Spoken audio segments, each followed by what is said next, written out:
Secretário Alexandre Baldi. Bom dia, secretário. Bom dia, Datena. Bom dia a todos. Temos imagem. O secretário, o senhor reassumiu já o cargo aqui no governo Dória, não foi isso? Datena, desde ontem eu sigo na Secretaria dos Transportes Metropolitanos do governo do estado com o governador João Dória. Secretário, como é que o senhor viu toda essa repercussão do fato de que o senhor teria problemas com a justiça, acho que enquanto estava em Brasília ainda, e que de repente foi o motivo do seu afastamento do cargo? Eu acredito que pela amizade que o senhor tem com o governador João Dória, não só pela amizade, mas o relacionamento profissional também, ele deva ter pedido o seu afastamento, ou então o senhor deve ter pedido o afastamento até que ficasse resolvida a situação. Ficou resolvida a situação, secretário? Datena, primeiramente, eu quero me posicionar, que eu sou empresário, sou industrial, certo? Há aproximadamente 20 anos. Eu não vivo do setor público, eu não vivo da vida pública. Minhas empresas, minhas atividades continuam. Tenho mais de 2.000 trabalhadores que trabalham comigo. A minha empresa não é da minha família, é minha empresa, meu trabalho que conquistei e que vim para a vida pública da Atena para poder, com entusiasmo, para poder fazer a diferença, certo? Para poder tentar buscar mudar a vida das pessoas, primeiramente com um convite para ser secretário de Estado de Indústria e Comércio em Goiás. Fui candidato em 2014, me tornei deputado federal, depois fui ministro de Estado das Cidades, e aqui no governo do estado de São Paulo, secretário de Transporte Metropolitano. E todas essas funções que eu passei, da Atena, e a todos aqui que nos ouvem e participam conosco, eu não tive e não tenho nenhuma acusação sobre nenhuma delas. E olha que eu comandei um dos maiores, se não o maior, programa público em termos de orçamento e recursos do Brasil, que é o programa Minha Casa Minha Vida. Portanto, da Atena, além de colocar a minha inocência sobre todas essas acusações, que vieram à tona, de fato, por razões que eu quero que a justiça possa esclarecer e que estou aqui para poder sempre, de forma transparente, poder responder, fiquei absolutamente indignado, transtornado, certo? Coloco e reitero a minha total inocência e por isso que resolvi permanecer na vida pública, resolvi decidir seguir e continuar aqui na secretaria para poder declarar sempre a minha inocência e, de modo sério, continuar trabalhando sobre os projetos importantes que o Estado de São Paulo no transporte metropolitano.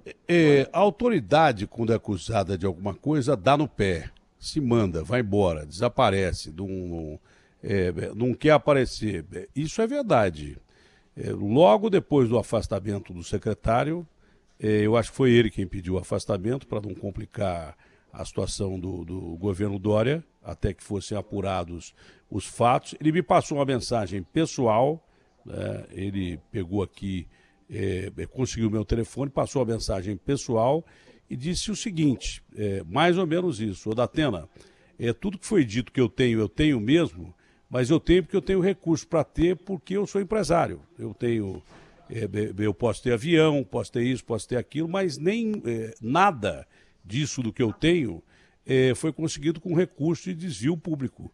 Foi com dinheiro meu e da minha família, do nosso trabalho. Isso eu tenho que falar. Foi um dia depois do afastamento dele, ele me passou essa mensagem, né? Isso aqui eu tenho que dar essa declaração aqui, porque senão seria ilegítimo da minha parte, e eu sou um cara que eu tento ser o mais transparente possível, né? É por isso que eu tenho inimigos, mas também tem o lado bom da coisa. Quando precisa falar, eu falo. E o secretário me passou um dia depois, se dispôs a falar, se eu quisesse ouvir, ele se dispunha a falar e tal, e foi essa a mensagem que eu recebi do secretário. Secretário, a sua volta para o governo Dória, como é que o senhor foi recebido pelo governador? E, obviamente, que os problemas que aí estão devem estar de mal a pior, né? Porque a secretaria está enfrentando um problema seríssimo, como já vem enfrentando há muito tempo, de mobilidade urbana, e essa questão não tende a melhorar de uma hora para outra. Como é que fica a administração da cidade? Como é que o senhor foi recebido de volta na secretaria? Bem, Datena, quero agradecer o seu manifesto e dizer que dessa forma você tem inimigos, mas você tem admiradores, pelo fato da sua transparência, da sua forma sempre objetiva de lidar com todos que te acompanham, seja no rádio ou seja na TV. E é por isso que fiz questão de lhe responder, de me colocar à disposição, porque não tenho receio de responder por todos os atos que tentam me acusar e que, obviamente, não há provas sobre mim. Coloquei a decisão que foi constatada sobre as acusações, sobre o processo penal a que a minha pessoa foi aberto no Supremo Tribunal Federal. Recebemos uma decisão que suspendeu todo o processo penal, portanto, hoje eu não estou réu, estou aguardando uma decisão do Supremo, que pode ser uma decisão monocrática ou uma decisão da própria turma, a respeito da continuidade do processo, da legitimidade deste processo, das investigações e também ou do envio dele para o estado de Goiás, enfim, do encaminhamento. Agora, Datena, as acusações que me foram feitas, como você relatou, são todas elas de comprovações efetivas sobre o meu patrimônio e sobre as minhas atitudes. Dessa forma, eu fui recebido aqui hoje, inclusive na primeira reunião de secretários e secretárias com o governador João Dória, de modo bem receptivo, porque expus todas essas minhas alegações de maneira muito transparente, todas as dúvidas que houveram do Ministério Público Federal a respeito do meu patrimônio, a respeito de todo o recurso, de recurso encontrado na minha casa, enfim, de todos os pontos que precisavam e precisam ser esclarecidos. Então, estou no governo, estamos com todos os problemas que você conhece e reconhece, são desafios enormes. Ontem fiz questão já, desde as 4h40 da manhã, de andar pelo metrô e pela CPTM, sobretudo na Zona Leste, que é uma das regiões mais desafiadoras, não só de São Paulo, do Brasil, mas do mundo. E o nosso desafio é, claro, melhorar o serviço que existe. No momento onde temos 50%, 53% de queda de demanda, com dificuldades em termos de recursos, para que as empresas como o metrô, que é independente, quer dizer, vivia com seus próprios recursos, ou a CPTM, que precisa do aporte do Estado, mas que hoje tem maiores dificuldades do ponto de vista do equilíbrio da sua própria sobrevivência. E, é claro, de melhorar esse serviço. E também as obras, importantes obras que precisam e que serão retomadas, como a linha 6 Laranja, que ligará a Brasilândia à Estação São Joaquim, quer dizer, uma obra importantíssima, uma das maiores obras de infraestrutura do Brasil, e a retomada da linha 17, que é aquele monotrilho que é simbólico, uma imagem a olhos vistos que era para ter ficado pronto há bastante tempo. Olha, na questão do metrô, a cidade de São Paulo liga quase nada a lugar nenhum em termos de metrô, né? Tem quase 100 quilômetros de linha de metrô, acho que é mais ou menos isso. A cidade do México começou a fazer as linhas de metrô do mesmo tempo que em São Paulo aqui, e o México não é nenhuma grande economia, pelo contrário, não é nenhum exemplo de grande economia. E lá tem 300 quilômetros e aqui a gente não sai do que já tem há algum tempo. É possível até o final do governo Dória, e não sei se ele vai ser candidato a presidente ou candidato a governador, mas é possível, durante essa gestão, aumentar pelo menos mais um pouco o metrô de São Paulo, porque o metrô é importante, não é? É fundamental. O metrô que foi criado pela primeira vez na Inglaterra, de uma maneira diferente, não tinha essas máquinas aí, esses furões, mas acho que tinha verba, que é o que você não tem aqui. Essas máquinas devem custar caro pra caramba para fazer linha de metrô. Mas o metrô surgiu lá na Inglaterra, por volta de 1800 e pouco, era uma rua só. E foi muito bem construído para os padrões da época, era uma loucura. Eles faziam um buracão na terra, depois faziam arcos de sustentação e tal, era uma loucura. Mas desde que surgiu o metrô, foi uma grande alternativa, porque já se previa que por cima não ia dar. Mesmo com... porque o alívio do transporte público numa cidade como São Paulo passa totalmente pelo transporte coletivo. E o transporte coletivo passa muito pelo metrô. E a gente vê cidades que se prepararam com o metrô e que executivos, artistas, todo mundo usa o metrô, não é? Porque é seguro, é bom e é rápido. Você entendeu? O sonho da gente é ver isso aqui em São Paulo. Durante a administração que o senhor está participando do governo Dória, é possível, é factível a gente aumentar, digamos que consideravelmente, o alcance do metrô de São Paulo ou não, secretário? Datenas, a cidade de São Paulo tem várias particularidades que você bem mencionou. Primeiro, o planejamento urbano ao longo dos últimos 50 anos, que as pessoas de mais baixa renda foram cada vez morando fora aonde estão os empregos. Portanto, nós temos que levar água, coletar e tratar o esgoto sanitário e, sobretudo, a mobilidade urbana, que é o mais oneroso. Desde a década de 30, sobretudo na de 40, o Brasil privilegiou o transporte individual, subsídio para a indústria de automóveis, subsídio para a cadeia automotiva como um todo e o baixo investimento em vias urbanas, sobretudo para que a gente pudesse ter as vias exclusivas para os ônibus. São Paulo já é uma realidade absolutamente necessária do ponto de vista de obras metrô ferroviárias, mas existe CPTM e metrô. Portanto, é importante nós avaliarmos o complemento da ferrovia com o metrô. A CPTM tem 265 quilômetros aproximadamente E é mais de barato, vias né? aqui na região metropolitana. É mais barato do que você fazer linha de metrô, você interligar com transporte de superfície, né? Muito mais barato, claro. Se aproveitou as vias férreas que existiam para o transporte de cargas, desde Santos, Jundiaí, enfim.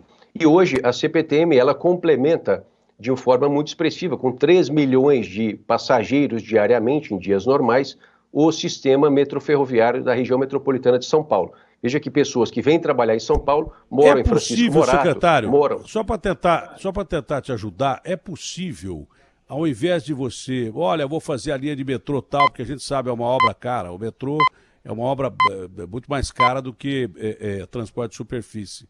É possível você ampliar as linhas férreas que nós temos aqui de superfície melhor do que, por exemplo, ficar pensando em obra de metrô, que a gente sabe, não tem recurso, não vai ter, porque a gente vem de uma pandemia e que, de repente, possa se mudar um pouco a perspectiva e as linhas projetadas possam ser transformadas em linhas de superfície ou não? Não há essa perspectiva?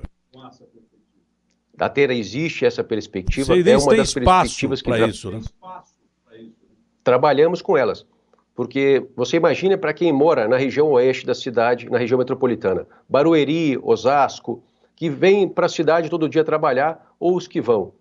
Pouca gente, do ponto de vista do tamanho da população na região, utiliza a linha 8 da CPTM.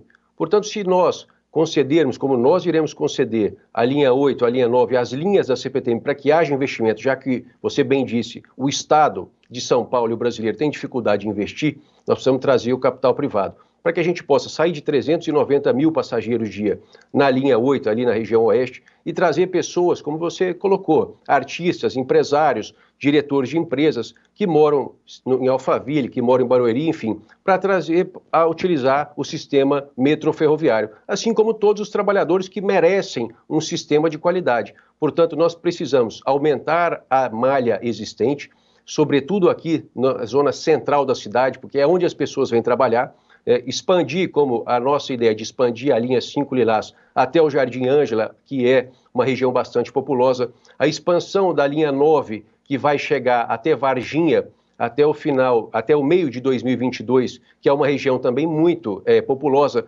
aproximando o sistema ferroviário que liga a CPTM e o metrô a uma região como Parelheiros, e também entregamos as estações em São Mateus, na Zona Leste, que foi muito importante, um bairro muito grande, que esperava o monotrilho, aquela linha 15 prata, há muito tempo. Foram 4 estações que retomamos as obras e entregamos à população. Então é importante você expandir, é importante planejar, mas é importante melhorar aquilo que existe para que a gente possa aumentar a capacidade em cima da malha existente. Como é que está a ocupação das linhas de transporte público? Os ônibus, trens, metrô, continuam lotados, secretário, apesar da tentativa aí de se aliviar essas linhas ou não? Datena, hoje nós chegamos ao dia de ontem, com o relatório de hoje, ao número recorde, em torno de 51% de um dia normal, quer dizer, mais de aproximadamente 5 milhões e 100 mil passageiros. A MTU aqui na região metropolitana transporta em torno de 1 milhão e 100 mil passageiros. O metrô tem, em média, em torno de 47% da demanda, então um pouco mais de 1 milhão e 800 mil passageiros, certo? A CPTM tem em torno de 55%, em torno de 1 milhão e 700 mil passageiros. Então, quer dizer, nós estamos muito abaixo de um dia normal. Mas o que é que nós já aqui falamos anteriormente? Concentrado em determinados horários. Então, nesse ponto, nós temos... Eu queria lembrar isso. O senhor também foi a primeira pessoa a me dizer que era impossível o espaçamento que estava se pretendendo no transporte coletivo de São Paulo. Enquanto se pensava em rodízio para o ímpar, em sei lá o quê, O senhor foi a primeira pessoa a me dizer, olha, Datena, é quase que impossível você não trafegar com o transporte lotado. Eu até assustei, porque eu pensava que você fosse dar outra resposta. É por isso que eu acredito naquilo que você me fala, a partir desses princípios aí. Agora, não é possível você fazer um escalonamento, alguma coisa que dê para aliviar um pouco o transporte coletivo, porque eu sei que o melhor dos mundos a gente não vai ter aqui, o ônibus vazio, isso não vai ter. Mas é possível fazer alguma coisa, pedir mais ônibus ou em determinadas linhas, enfim. É possível você aliviar o transporte ou não, secretário? É possível aliviar, Datena, é possível investindo no aumento e na melhoria dessa malha existente, como eu te mencionei, linha 8 e 9, que liga a região oeste à zona sul de cidade de São Paulo, por exemplo, nas regiões metropolitanas, chegando o Jardim Ângela com uma linha do metrô, né? No começo do ano que vem nós começamos a operar a estação ali da Vila Sônia, também sei, mas agora região... não dá, né? Alguma coisa assim para combater essa pandemia e tal, agora não dá. Agora, sem essas opções aí físicas, não dá, né? Com alguma solução criativa não tem jeito, é impossível, né? Esse momento da Atena é aquilo que conversamos desde o início, de maneira muito transparente. A linha 3, vermelha, é a linha que mais tem passageiro por metro quadrado no mundo. Veja só, em todo o mundo, considerando China, considerando Japão, que são linhas bem extensas, a maior malha metroviária do mundo está em Xangai, quer dizer, depois Pequim, e mesmo assim nós temos o maior volume de passageiro por metro quadrado na linha 3 vermelha no mundo em dias normais. Portanto, esse escalonamento de entrada e saída de funcionários, essa alternância de turnos, seja no comércio, seja na tua própria residência, a portaria, enfim, a segurança, todos os trabalhadores, ele é muito importante, ele é um dos pontos mais equilibrados para que a gente consiga fazer com que os horários de pico eles possam ser ampliados. Ao invés de ele estar fortemente entre 6 da manhã e as 8, que eles possam ser entre 5 e 10, alternando entrada e saída de funcionários. Mas este trabalho é o poder público municipal, quer dizer, todas as prefeituras que aqui estão envolvidas na região metropolitana, são 39, e sobretudo dos empreendedores, dos patrões com os funcionários, para que possam entender que é bom para o trabalhador, porque ele vai poder sair de casa mais tarde, para chegar mais cedo no seu trabalho, e obviamente vai ter uma produtividade ainda maior. E é bom para o sistema, que vai poder oferecer um serviço melhor, de modo mais rápido e mais célere nessa solução. Secretário, pela sua transparência, eu entendo que o seu processo está todo interrompido, mas se esse processo voltar, se o senhor voltar a ser réu, o senhor se afasta de novo, né? Datena, eu realmente, se o processo voltar à Justiça do Rio de Janeiro e eu me tornar réu, eu me afastarei novamente, certo? Eu vou me colocar à disposição para que nós consigamos, Datena, de modo muito transparente, de modo muito objetivo, poder nos defender da Justiça. Mentiras foram colocadas, suposições se tornaram fatos, sem sequer ter havido o meu direito de defender, o direito do contraditório. Portanto, sim, minha resposta à sua pergunta é que farei dessa forma, tendo respeito ao governador de São Paulo, João Dória, que confiou nas minhas posições a respeito dessa situação e tendo respeito à população do estado de São Paulo, que precisa, é claro, de funções ocupadas por pessoas que possam estar absolutamente focadas nos problemas do estado de São Paulo. Olha, boa sorte ao senhor, o ônus da prova cabe a quem acusa, a presunção é sempre da inocência para qualquer pessoa, independente de cargo ou posição social, a presunção é a inocência e quem tem que provar é quem está acusando, esse é o grande detalhe. Mas só o fato do senhor voltar à vida pública já é uma forma de se dizer inocente e ter consciência total da sua inocência, porque a autoridade, quando é acusada, desaparece, não volta nunca mais e muito menos quer dar entrevista. Foi um prazer falar com o senhor, boa sorte, estamos à disposição aqui. Obrigado, secretário. Obrigado, Datena, obrigado pela oportunidade, obrigado a todos que participam, seus admiradores aqui junto conosco. Conte com a gente, um abraço grande.